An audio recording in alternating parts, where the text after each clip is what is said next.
एक पिता अपनी सामर्थ्य से ज्यादा अपनी पुत्री को विदा करते समय देते हैं।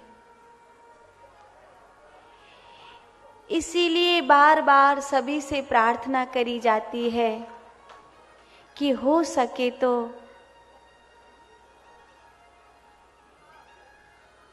जो उस पुत्री का पिता दे न सके उतने दहेज की मांग मत करिए,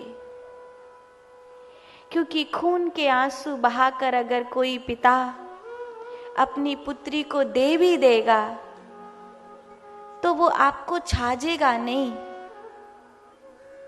और वैसे भी आपका बेटा समर्थ है तो आने वाली लक्ष्मी को बिठाकर खवा सकता है, तो फिर क्या जरूरत है पराये धन की आस करना।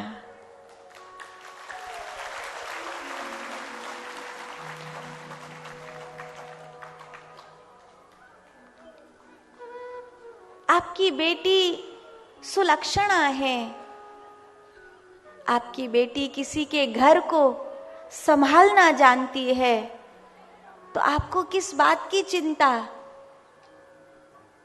कई बार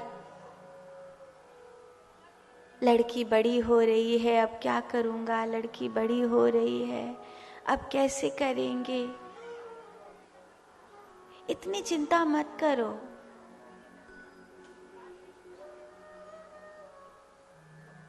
बहुत पैसे वाले के घर अगर वो दहेज मांगते हैं तो अपनी बेटी को ब्याने की जरूरत नहीं है, क्योंकि तुम्हारी बेटी सुलक्षणा है तो जिसके घर में भी जाएगी उस घर को ही सुंदर बना देगी।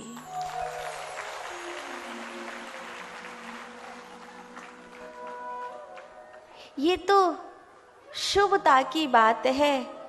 कोई महल को भी खंडर बना दे और कोई खंडर को भी महल बना दे।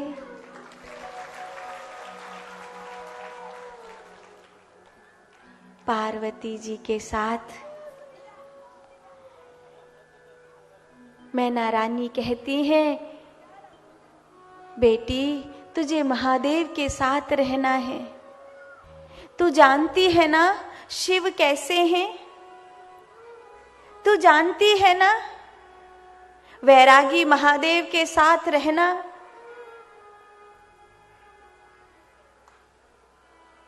कोई आसान बात नहीं है पुत्री। उनके साथ तू निभा पाएगी ना? मां, मैं आपकी पुत्री हूं। जब आप हिमालय राज के साथ निभा सकती हैं तो क्या मैं कैलाशपति के साथ नहीं निभा सकती? मैं निभा लूंगी। मां, कभी मेरी आंखों में आंसू देखो ना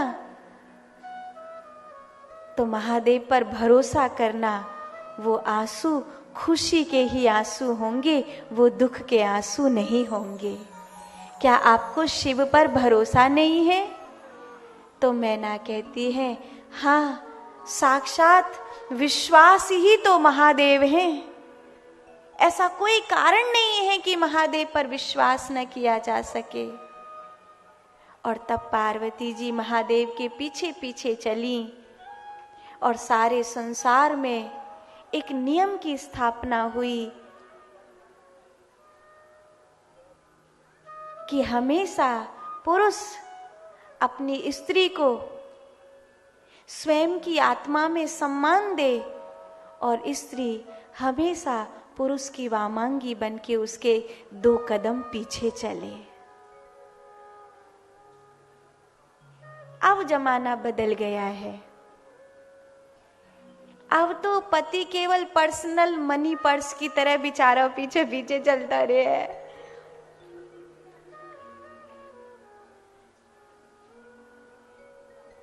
ऐसा मती करो। पुरुष को चाहिए कि वो अपनी स्त्री को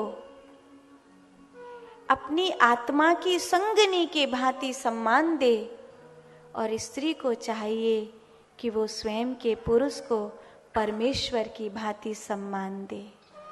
जब दोनों एक दूसरे को सम्मान देते हैं तो निश्चित रूप से परिवार संगठित होता है। जहाँ केवल और केवल आकर्षण है, सम्मान नहीं है, निभाने वाली बात है, वहाँ परिवार बिखर जाते हैं।